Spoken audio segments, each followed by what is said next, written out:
Righto, not that often we get a gold medalist in the studio, fantastic. boys. And our next guest, Leigh Hoffman, of course, cycling royalty if you've got a gold medal at the Commonwealth Games. Firstly, Leigh, congratulations, mate. Oh, thank you. Welcome. Thanks. Mate, it doesn't happen that easily. It's funny, isn't it? You're 23 years of age and you go, I've got a gold medal. Not much left to do now, really, when you think about it. Fantastic. Wrap it up. But let's go back a little bit, just stay in that window of this year. Yep. So you're in the UCI track in Scotland about 7 weeks before the Com Games. They get another gold medal there, just by the way. Kind of started printing them really this year.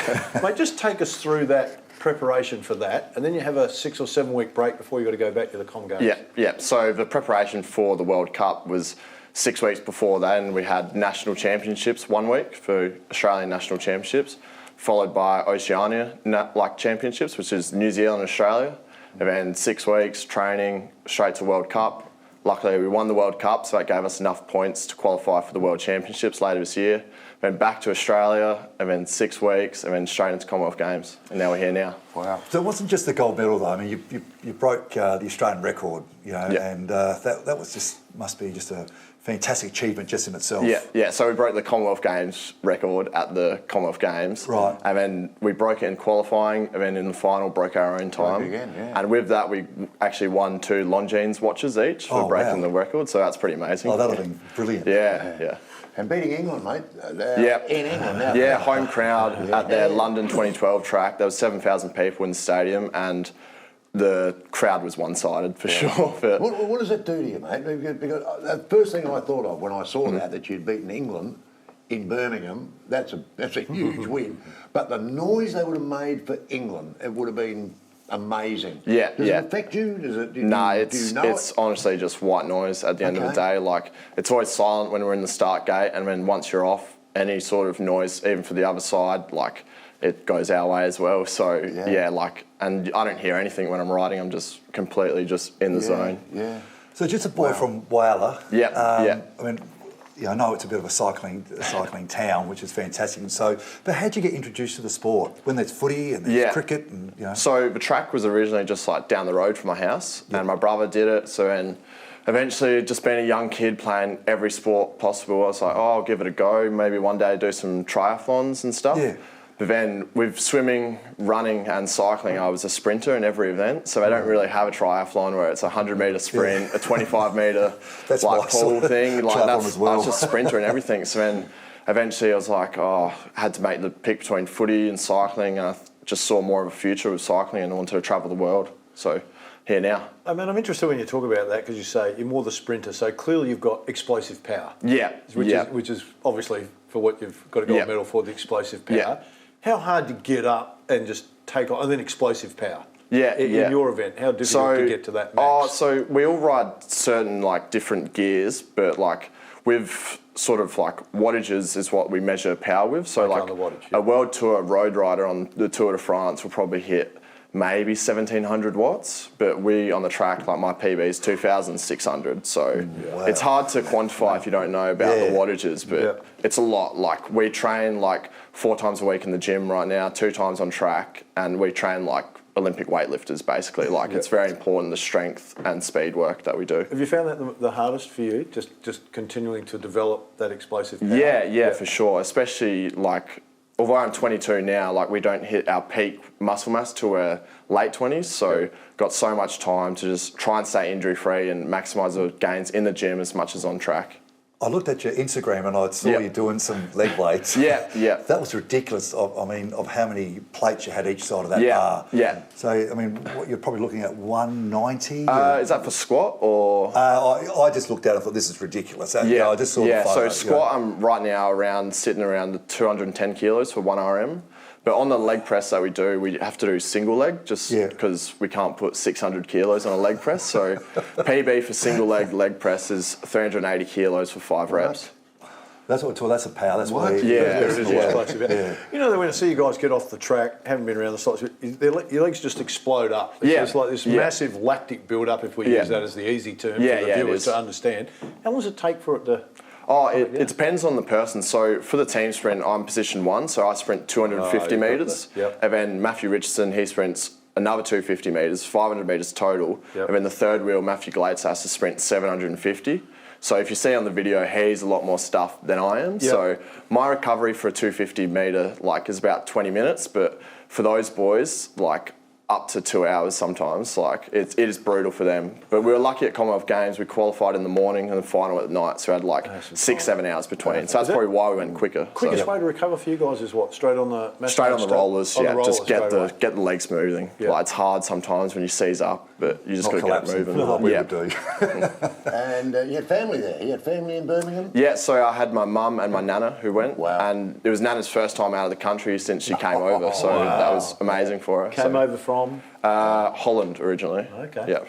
Well, when you look at the sprints, I know we were chatting before, you're so close to that back wheel. Yeah. And we're talking that speed you were saying, or the wattage. I mean, that just it must be half frightening. And obviously, when you started doing your sprints, or team sprints, I'm sure you would have had some pretty nasty falls. Yeah, not for a long time. Yeah. Like we dive with stuff every week, like day in, day out. Like it's our full-time job. So on the day we can't mess it up. So we're training at the highest level. We train at the same level that we compete at. I just finished reading a book. I'm trying to think of the name of it as you're talking. I can't. It's a book about a group of university kids out of England that design technically how to ride in the sprint and how to win it. And they kind of changed the dynamics. Yeah. I don't know that the viewers, and we certainly don't understand the intricacies of. Because you guys make it look really simple. But it's not, is it? There's a million, especially in the individual sprint. Like that's a sort of cat and mouse one that you see on TV, and people always say, "Oh, why don't you sprint straight away?" It's like, no one really wants to sprint 750 metres 10 times a day in the individual sprint. And that's what we're all saying. When you watch it on TV, it's like, why are they going so slow? Just go for it. It's like, I'd like to see you go sprint 750 metres like 12 times a day. Crashes straight away. Oh my God. There's no rest for you guys, though, is there now? I mean, you come home to Whyalla, there would have been a lot of I've flown down to Whyalla a couple of times. I had my cousin's 21st in Cow recently. And so for us in 6 weeks' time, we go to France, Bordeaux, for 2 weeks for a training camp, then straight into a World Championships. Wow. So, same team? Yep, exactly same as the commies team. Yeah. So. All get on all right?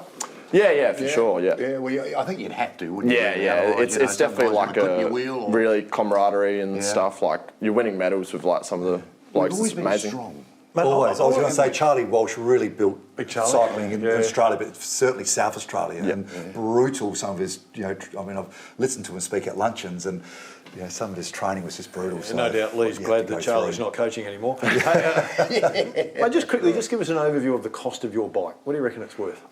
So with wheels in, I'm fairly sure it's around 30 to 40 grand. It depends on what wheels we've got in and components. Like the frame alone is about 6-ish grand, I think, but then wheels are like 10 grand together, and then obviously like all the smaller components like the cranks, handlebars that are custom made in-house.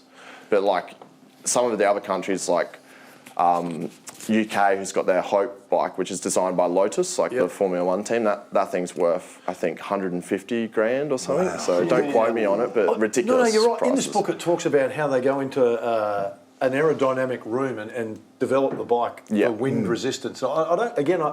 It's not until you read the book or you talk to you guys, you understand that the work that's gone in. It's almost like Formula One stuff that they're going in. It's interesting to hear that comparison, because I know one of them's gone into the Ferrari thing and done testing in there, and you go, it's phenomenal. It really changed a few years ago in the Olympics. I think the Germans came out, with these wheels that were just like, wow, this is, for a spectator point of view, no spokes.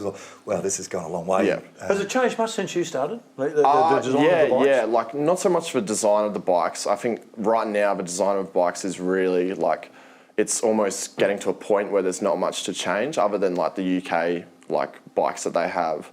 But from wheels and components, it's definitely changed since I first started, when we were just on steel bikes and carbon was just becoming a thing. Then carbon couldn't become strong enough, but now we've got full carbon bikes that everything's strong enough, but now they've just got to cut down weight and make it more aerodynamic without sacrificing structural integrity, which is such a hard thing to do when we put so much power through these bikes, and you don't want to snap components. And especially like the handlebars situation that had the Olympics, and another one at Commonwealth Games, like in training we had a bit of something happened. Like it's such a big thing, but for sprinters it's harder because we break stuff, where the endurance guys, you've got this like 60, 70 kilos guys that are just doing the 4 kilometre event where we're 750 metres all out, like almost breaking the bikes. Like the amount of torque that goes through handlebars in that start is like astronomical, really. Wow. Hey, mate, just quickly, can you take us through just before the race starts? Because there's you guys as a team going down to get ready. What's the banter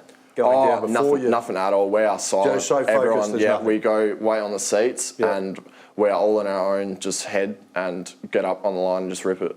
Yeah, fantastic. So it's just pretty clear. So it's just pretty clear. Yeah, there's no banter. It's not like footy, getting around each other. Afterwards is when the banter goes. No one says, "Oh, nice bike, mate." Just quickly, because we could talk to you for ages about your gold medal. You just mentioned before you went down to Cow for a 21st. Did you go down with the gold medal around your neck? Yeah, I did go down and show my family. It didn't get lost on the beers, which is good. So how many guys want to grab it and have a photo? Oh yeah, I let people. I let all my little cousins wear it around their neck, even though like they're slobbering over it and stuff. I think your dad would have taken off someone about 12 o'clock that night. He was home, wasn't he? He actually stayed in Whyalla. Dad? Dad didn't go over. He'll probably go over. 3 o'clock in the morning, wasn't it? Yeah. So he stayed up and watched it, but he'll probably go if I go to Paris, like Olympics. He'll go to that for sure. He was very emotional. They zoomed in. I saw a photo of him. Very proud, of course. So we should be. I'd like to see you sit there with one of your kids winning a gold medal, not you, mate. Hey, mate, fantastic to talk to you, mate. We'll look forward to getting back 6 weeks' time in France, then come back and hopefully we can become world champions. Yeah, it'll just bring another gold medal, mate. You've got 2, you might as well get 3. Hey, fantastic, mate. Really proud of you here in South Australia too, mate. Leigh Hoffman was our special guest, gold medalist at the Commonwealth Games. Stay with us.